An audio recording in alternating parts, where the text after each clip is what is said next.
ደመቀ አደይን አሳልፎ ሰጣት። ፍቅር በገንዘብ ስለገዛችው ደመቀ አደይ ናት የኢላን ሀብል ሀክ አድርገህ ስረቅና ከዛም ሽጬ ህይወቴን ልለውጥበት ብላይ ነው የሰረኩህና የዘረፍኩህ እንደዛም ያደረግኩህ ይቅርታ አድርግልኝ ብሎ ለኢላም ለሁሉም ነገራቸው።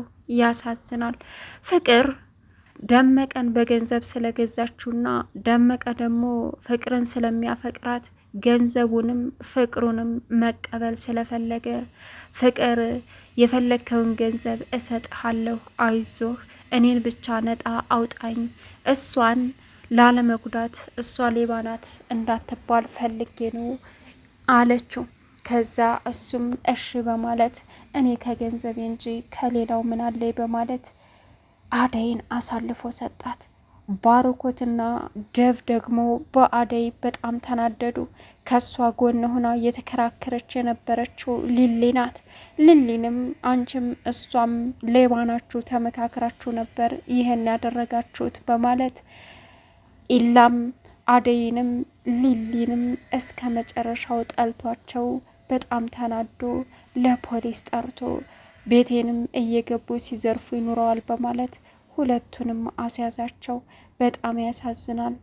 ሊሊና አደይ ግን እውነታውን ይዘው እስር ቤት ገቡ። በእርግጥ የአደይ ዝምታ በጣም ያናድደኛል። እኔ ለራሴ የሰው ልጅ እየተጎዳ የሚችለውን ያክል መፍጨርጨር ሲኖርበት አጉል ደግነትንና ጅልነትን ስላበዛች ማንም ይጫወትባታል።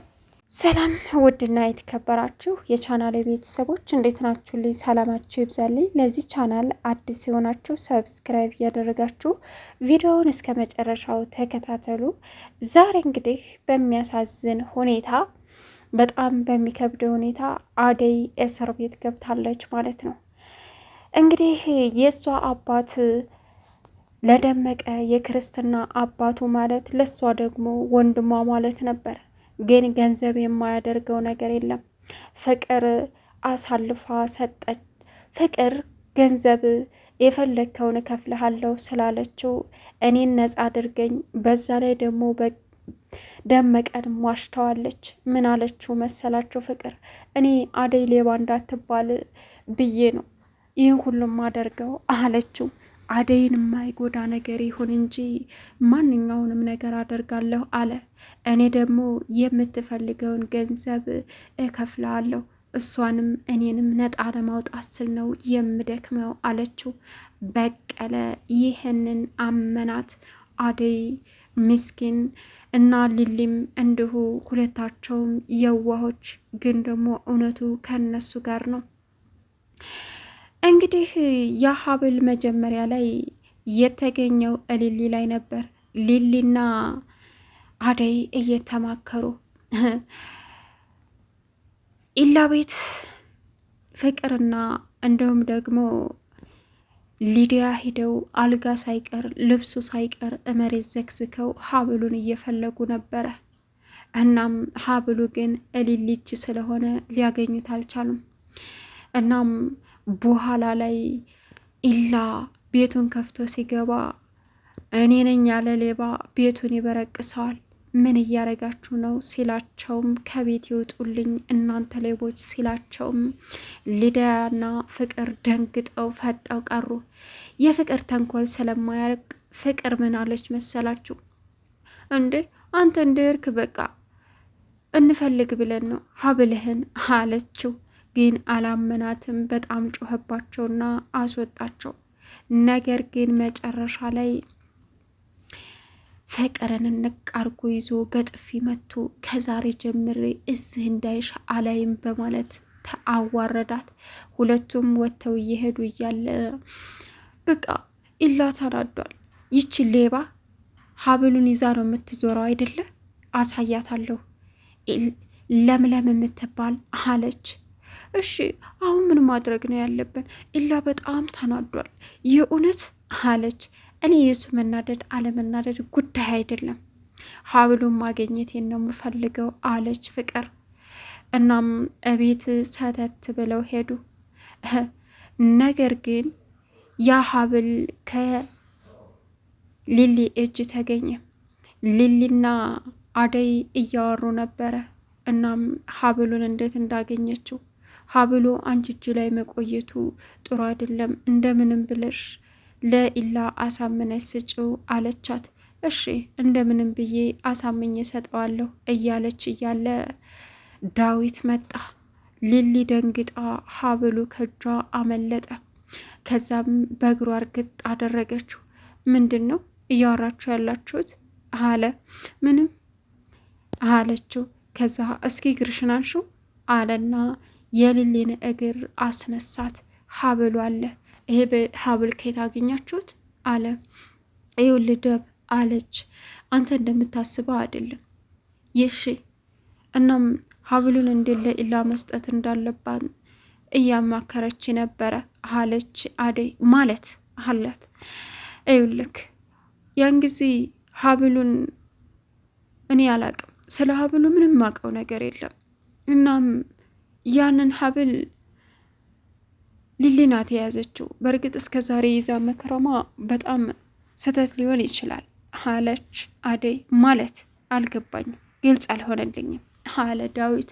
ከዛም ሊሊ ቀጠለች።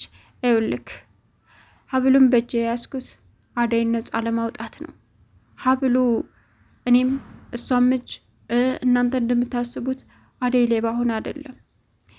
ጃኬቱን ሳታይ ስትመጣ ጃኬቱ የፍቅር ነው፣ ጃኬቱ ውስጥ ነው ያገኘሁት አለች ሊሊ። ይህን እየተባባሉ እያለ ዳዊት በጣም ግራ ተጋባ። ግልጽ አልሆነልኝም አለና ቁጭ አለ። እንግዲህ በዛ አጋጣሚ ፍቅርም መጣች።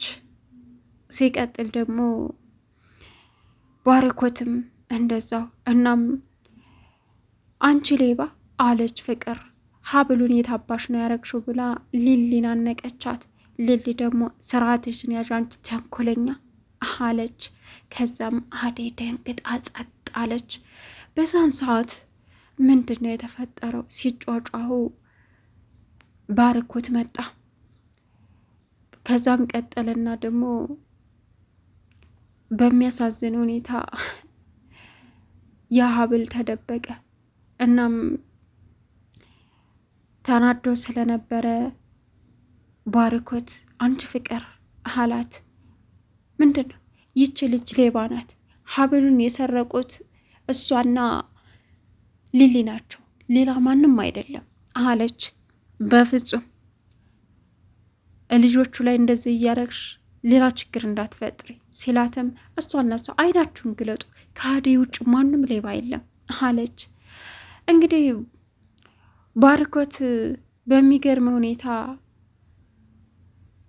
አይገርምም፣ በጣም ተናደደና ፍቅርን መታት። ወታ ሄደች። አሁን ምንም ሳትደብቅኝ እንድትነግሬ ነው የምፈልገው አለ። ከዛም አደይ ጸጥ አለች። ሊሊ እውነቱን ተናገረች። ይኸውልህ ይሄ ሴራ የፍቅር ነው። አደይ ምንም የምታውቀው ነገር የለም። ሀብሉን ያለ መስጠቴ ኢላን ምን ያክል እንደምወደው ታውቃለህ። ለሀብሉም ያለውን አመለካከት ከአንተ በላይ እኔን የሚያቀኝ የለም። ግን ደግሞ አለች ኢላ ግን በጣም ስለተናደደ ሀብሉ አንቺ ያሽው አደይስ ትሆንሽ እንዴት አንቺ ይዘሽ ዝም ትይኛለሽ በማለት በጣም ልቧን ሰብሯት ተናግሯት ነበር። ተናዶ ቤት የሄደው ሊዲያ እዚህ ቤት ያላችሁ ሁላችሁም ታስጣሉኛላችሁ ብላ ተከትላ ሄዳ ነበር። ግን ባርኮት እንደዛ ቆሞ ባለ ሰዓት ሀብልህን አይደል የምትፈልገው አለና ዳዊት ለኢላ ሰጠው። ምን እንደተገኘ ሲልም ሁለቱ ናቸው ሌቦቹ። ይኸውልህ ሁለቱ ሊሊና አደይ ናቸው። እኔ ድሮም ብያችሁ ነበር፣ ሁላችሁም አይናችሁን አትገልጡም አለች ፍቅር። በጣም ተንጣጣች። ከዛም በጣም አሳዝናለሁ፣ ታሳዝኛለሽ ሊሊ፣ ካንቺ ይሄን አልጠብቅም። ለካ እኔን በጣም እንዴት ልታገኘው ቻልሽ አለ። ኢላ እንደ አንተ እንደምታስበው አይደለም አለች ሊሊ። ግን ኢላ ተናዶ ቤቱ ሀብሉን ይዞ ሄደ። ከዛ በኋላ ሌላኛው ጦርነት ቀጠለ። አሁን እውነቱን ሊሊ ፍርቅጥ አርጋ ተናገረች። ይህ ሁሉ የፍቅር ሴራ ነው። አደይ ሌባ ለማስባል ሊዲያና እሷ የሰሩት ነገር ነው። እናም አደይ ደግሞ ባለማወቅ ጃኬቱን ለኔ ሰጠች። ያ ጃኬት ደግሞ ይሄን ሁሉ መዘዝ ይዞ መጣ። እናም በእጅ ያዝኩት ነፃ እንድትወጣ ስለፈለግኩ ነው እንጂ እኔም ሆንኩ አደይም ስለ ሀብሉ የምናውቅ የለም ብላ እውነቱን ተናገረች። ከዛም በጣም ያሳዝናል። አንቺ ተረጋጊ ብሎ ባርኮት ሄደና ፍቅርን አነቃት። ከዛም በሚገርመ ሁኔታ አሁንም ሸምጥጥ አርጋ ካደይ እኔ እናንተን ለማጣላት ነው አደይ ስራ አለችው። አንቺ እገልሻለሁ ከዚህ በኋላ አደይ ላይ ምንም አይነት ነገር ብታረጊ ብሎ ዝቶባት ሄደ። እናም አደይ ደግሞ ደረጃ ላይ ወጥታ ደምንባ ታለቅሳለች። ከዛም ደምንባ ስታለቅስ ባርኮት አገኛት። አደይ እያለቀሽ ነው አላት። እኔ ከዚህ በኋላ ፍቅር ጋር መኖር አልችልም፣ እየተፈጠረ ያለውን ነገር በሙሉ እያየ ነው ባርኮቴ አለችው። አሁን ከዚህ በኋላ እኔ ፍቅርን በአይን ቁራኛ እከታተላታለሁ፣ ልኳን እንድትይዝ አደርጋታለሁ፣ ስርዓቷን አስይዛታለሁ፣ እመኚ ምንም አይፈጠርም አላት፣ ለመናት። እና እሺ አሁን ኢላ ደግሞ ሊሊ ሄደች ኢላ ጋ። ሊዲያ ሊሊ ኢላን አቅፋ ተሽኮረመማለች። ሊሊ በሩን ከፍታ ስትገባ እዛ ናቸው። ከዛ ምን ልትሰሪ መጣሽ አላት።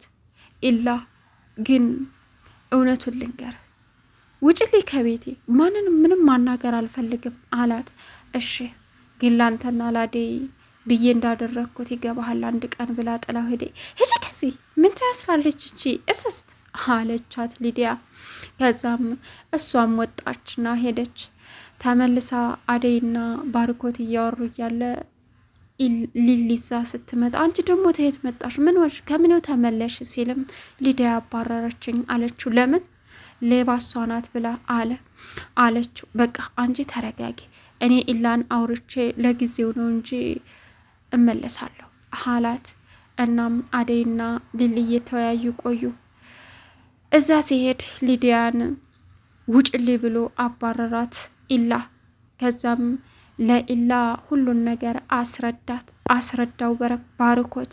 እቤት መጥተው አንቺ ሌባ እያሉ ሲመናቆሉ፣ ከዛም ዳዊት እህቱን ተቆጣት። ለአባቴ እናገራለሁኝ አደይን አታረገውም አለችው። አደይን ወይ ተንበርክከሽ ጥፋትሽን አምነሽ ጥፋተኛ ነኝ ብለሽ ይቅርታ ካልጠየቅሻት አባቴ ጋር ደውላለሁ ወይ ደግሞ ትጠይቂያታለች ሲላት ይቅርታ ጠይቃለሁ ብላ ሳሎን ሄደች። አደይ ይቅርታ አለች። አደይንም ጠርቷት ነበር ዳዊት። እንደዚህ ይቅርታ እንድጠይቂያት አልፈልግም አለ። ከዛም እንዴ የፈለግከውን አድርግ እንጂ ከዚህ በላይ አላደርግም አለች። ከዛም እሺ አልና ስልኩን ቢያወጣም ሊዲያ ረግጣው ሄደች። ከዛም አደይ የማትፈልገውን ነገር እንድታደርጋት ታስገድዳት አለች። እየመጡ እያለ ፍቅር እንግዲህ ፍቅር ደመቀን ሂዳ በገንዘብ እንትን እንዲልላት ነፃ እንዳወጣት ፈለገች። ሳመችውም ስለሚወዳት ስለሳመችው ተደሰተ። አሁን ኪንጎ ደግሞ አደይም ላይ መጥፎ ነገር ብታደርጊ አንተም ሆንክ እሷም እገላችኋለሁ ብሎ ዝቶባቸው ሄደ። አይገርምም። ባርኮት ኢላን ቤት ይዞት መጣ። ሊሊ ስታየው ተመቀመጫዋ ተነሳች። ባርኮት ሊሊ ኢላ ተባባሉ። ከዚያም ይቅርታ እኔ እንዴት ብዬ አይንሽን እንደማይ አለ። እንደዛ እየተባባሉ እያለ ፍቅር ደመቀን ይዛው መጣች። ፍቅር ምን ልታረግ ይዘሽው መጣሽ? ምን እያረግሽ ነው አላት ባርኮት። ከዛም ስለ ሀብሉ እውነትን ደመቀ ይነግራቸዋል አለች። ከዛም አዎ እውነቱን ደመቀ ጋ አለ አለች አደይ እንዳሰበችውና እንደጠበቀችው አይደለም። ሊሊ ይህን ሰው ይዘሽው ምን ልትሰሪ ይዘሽው መጣሽ ፍቅር አለች ሊሊ። ከዛም ጸጥ ብሎ መመልከት ጀመረ እና አሁን ፍቅር ነፃ የሚያወጣት መስሏት ደስ አላት። እንግዲህ ገንዘብ ስለተከፈለውና ፍቅርን ስለሚያፈቅር ደመቀ በአደይ ላይ አደይናን ሌባይቱ እንድሰርቅ የገፋፋች በማለት ሁለቱን ሊሊንም አድርጎ አሳልፎ ሰጣቸው። በዚህ የተናደደው ኤላ ሁለታቸውንም አደይንና ሊሊን እስር ቤት ከተታቸው። በጣም ያሳዝናል። አንዳንድ ጊዜ ዝምታ ትልቅ ችግር ይፈጥራል። ቻናሉን ሳብስክራይብ እያደረጋችሁ ቪዲዮውን እስከ መጨረሻው ተከታተሉ።